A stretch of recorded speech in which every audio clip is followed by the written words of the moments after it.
Hello, we're going to see on OSPF. My name is John. Today we're going to see on OSPF VisualLink. We're going to see how to configure OSPF VisualLink. We're going to see the principles behind OSPF VisualLink. For our scenario, we have four router 1, router 2, router 3, router 4, which are connected as we can see on the screen. We have three area 0, area 1, and area 2. This is inter area. So this is the inter area because we have multiple areas. We have also external routes that are present on router 1 actually in area 0. Also consider area 0 as the backbone area. That means all other non-backbone areas have to be connected to backbone area so that they can transmit their packets.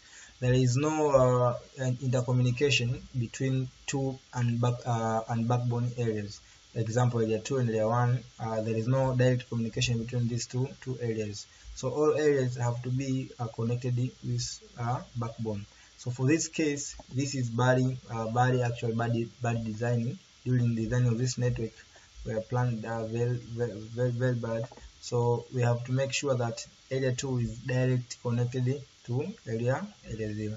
And because the network is already established and implemented, so we can't distract the existing network. So we have to create the environment that area 2 is connect direct to area 0. For this case, the principle or the concept of VisualLink is applicable.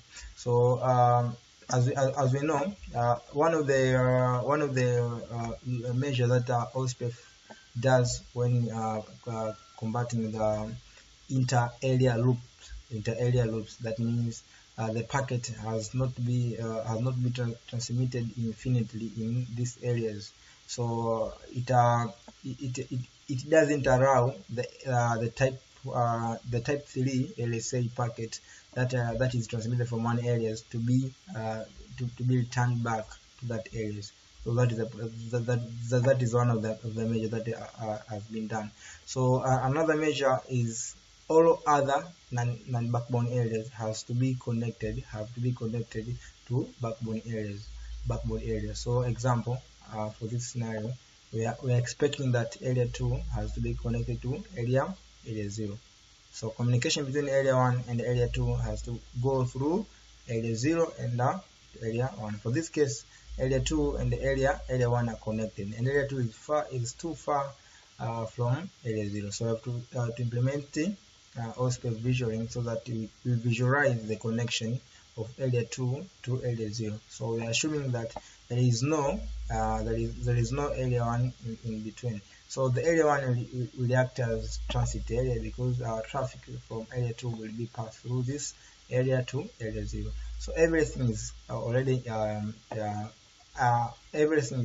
configured for the case of IP address and other things. So we're going to implement now OSPF.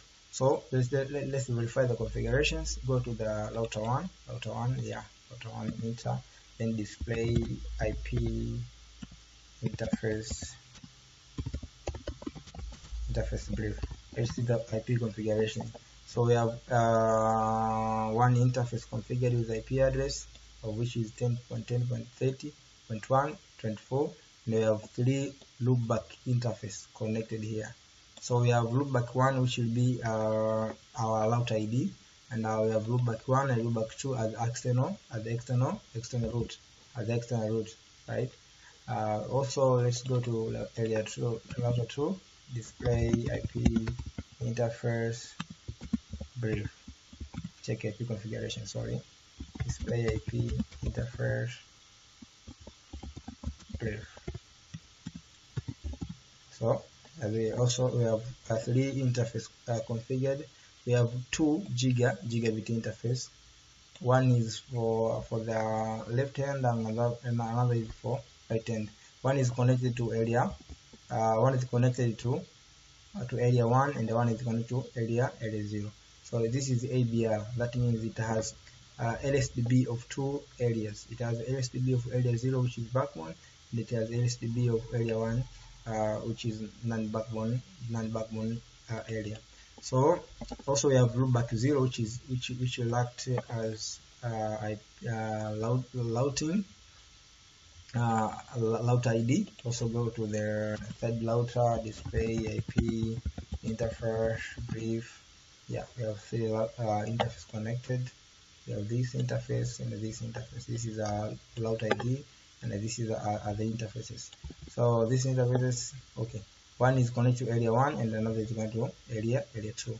So this is ABR because its interface is connected to two different areas. So this is ABR. That means it has routing table of area 2 and it has routing table of area 1. So it has the brain of two areas. So every communication from one area to another area has to be done with this router. So go to the internal router 4, display, IP, interface, brief. Okay, yeah, we have also this interface configured. So we have loopback 1. Loopback 1 here is like a user, a certain user. We visualize a user which is connected to router 4. So let's proceed. Let's go to configure OSPF. So first of all, configure OSPF process. So OSPF process is foreign to router 1. So create the OSPF instance, then router ID, OSPF instance 1. Okay. Oh, sorry, I said OSPF instance 1, route ID, put the route ID, which is route ID 1111. Sorry, tap shit. Then after because this is a router which is in area 0, and all of its interface are connected to area 0. So we have to declare this. We have to advertise this interface, this network to area 0. So create the area 0, which is backbone. Then inside the area, advertise the network, which is 10.10.30.0. Then put it to and mask, which is 255. Okay, now done. So for router 1, we have only one interface, which is internal, which is the internal router. So all of which interface are in area 0. So let's go to the also I was about to forget. Also, they advertise the network of loopback interface, which is router ID 1.111.1. Then we can ask 0. Yeah, yes, done. Go to router 2. Router 2 will do the same process. Create the OSPF instance 1, router ID, which is 2222. Then area. So because router 2 is an ABR, it has two interfaces, and the one interface is in area 1 and the other is in area 0. So I have to advertise this interface connected to area 0 in area 0, and I have to advertise this network that is connected to area 1 inside the area 1. So let's go and create the area 0 as backbone. Then inside the area, advertise the network that is connected to area 0, which is 10.10 also 30.0. Then we can mask, which is 255. Then tip. Once we're done, we can see the neighbor relationship that is has already established. So go forward.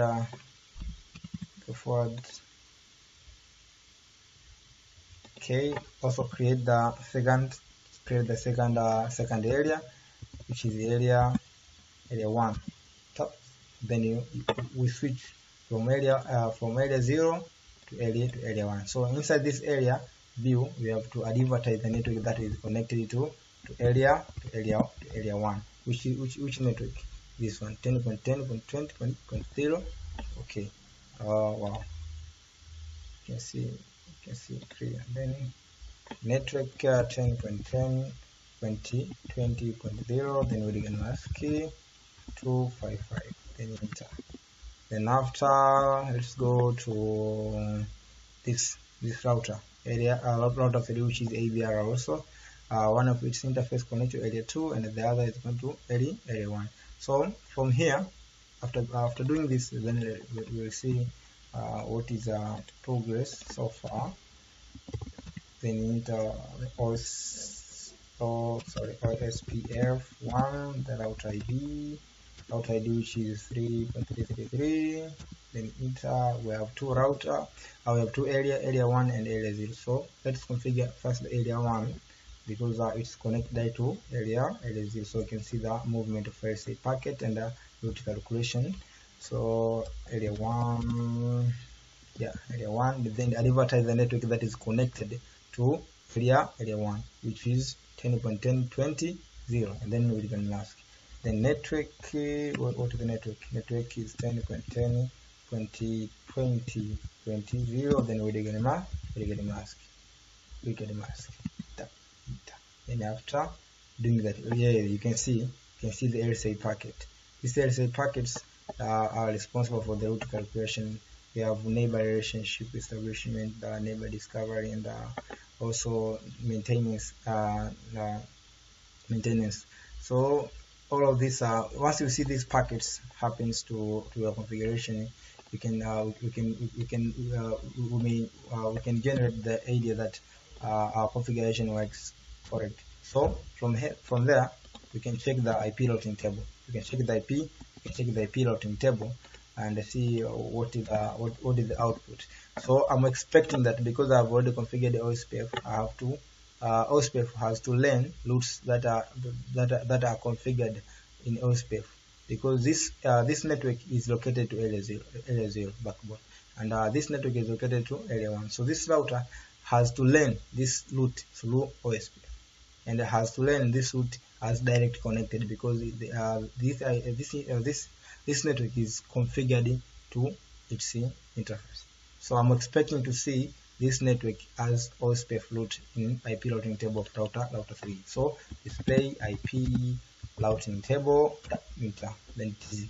Also you can see, as you can see, OSPF, it says that 10.10.30 is our OSPF route, but 10.10.20 is direct route, because it's connect direct to that interface. But we don't see these routes.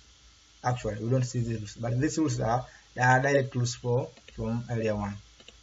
If we say display IP routing table protocol direct, once you say direct, you can see we have this network and this network. These are direct routes, but in the IP routing table of router 3, there is no such routes, because these are routes these are direct routes that are present into router 1. So if these routes are if you need this route to be seen by router 3 through OSPF, you have to import these direct routes to the OSPF instance or OSPF process.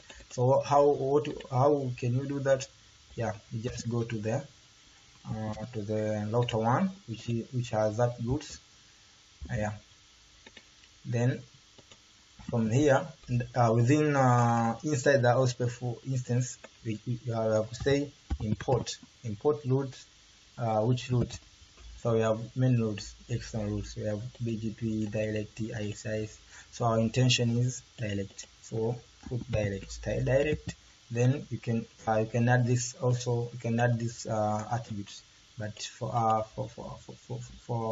our case now, we don't need these values. We can just click hit enter, then the configuration will be done. So once we come to router 3, now router 3 can be able to see these routes as external routes through OSPF. So if you want to know, you can go display IP routing table. As you can see, now router 3 has these routes: 192.168.0.1 and 192.168.1.0 as external route of this preference 150. So if you see any routes inside the IP routing table has this protocol and this preference, you have to know that these routes are OSPF routes that are learned through external. That means are external routes that are imported in the OSPF process. So that is how we can know. So you can also go for you can be more specific than by saying protocol or OSPF. Now I'm filtering. I need only the routes that are linked through OSPF in the IP routing table of router 3. So now, yeah, I can see this route, this IP route ID for router 1, also this route. So now done for that piece. Now let's proceed with the second the left part. So because this is area border router, and it has two interface 000 and 001, and this one is already configured to area 1, so I have to configure this also into area 0. So enter inside the area 3 within the instance OSPF within OSPF area 0, area 2 actually, create area 2 within area 2, inside the area 2, then declare advertise this network because it's connected to area 2. So we have 10 actual network 10.10.10.0 and the Boolean mask key, 255. Then enter. Then after go to the last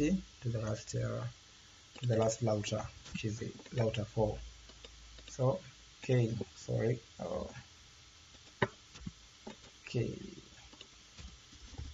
so create our OSPF instance router ID, which is 4444. Then within this router, because it is inter area, that means it has only one area, so area 2. Then all declare or advertise all network that are connected to that area. So one of the network is 10.10.10.0. Then the Boolean mask key, which is 55. Then so I was expecting to see the LSA packet, because our configuration is already done, but I don't see until now. I don't see the LSA packet. Oh, okay, I see the LSA packet. So let's see display IP routing table. You can see the configurations. Display IP routing table. Now I received the LSA packet, but I don't have any routes that are linked through via OSPF. I have only direct routes that are these are routes that are connected directly to the OSPF process. So that to see these routes, because the principle says that this area has to be connected to area 0, but it has not been connected as the principles. So we have to make sure that this area is connected to area 0, but because there is area 1 in between, that means it will make us fail to connect this area. So what we have to do, we have to make sure we configure the virtual link. That means we visualize the connection of area 2 to area 1. It's like we are bypassing the middle area, the transit area.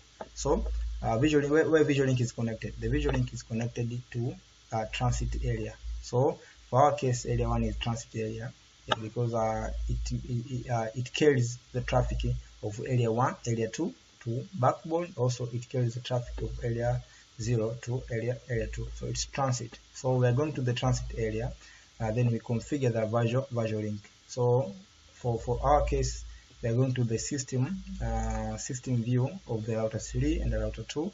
We are going to peer the visual peer. So this is our configurations. So I'm starting the router 3 or clear those configurations. Then after, because I said that the virtual link has to be configured in the transit area 1. So go inside the area 1 because it's transit area. Then after because the virtual link has to be configured between this router and this router, these two routers, because this one is it's ABR and this one is ABR. So I need to connect this to this to this. So these two router, they are communicating because they are connected through router 1. So the communication will be maintained. So configure the peer. So when you are in router 3, your peer will be router 2, and when you are in router 2, your peer will be router 3. Yeah, just do that. Say visual link peer, then you peer the router ID of area router 2. So the router ID is 222. Yeah, done. After done, go to router 2, do the same.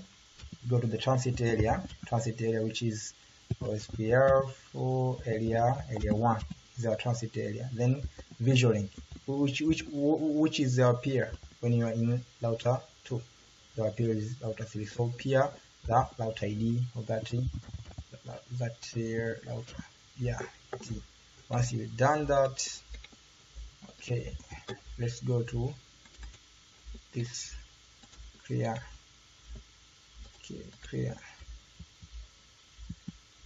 Yeah, once you do the same command that we done earlier, we didn't see the OSPF routes, but now we have received the OSPF route, because now the router 4, this area 2 is connected visual to area 0. So when you're here, you can see those all routes that are linked to via OSPF. We have this network, and the external routes that are linked from area 0 by router 1. So this is how we configure the virtual link. Please, if you don't understand, you can comment down below and see what is the problem. But this will mark the end of our lesson. Okay, thank you so much. Welcome again.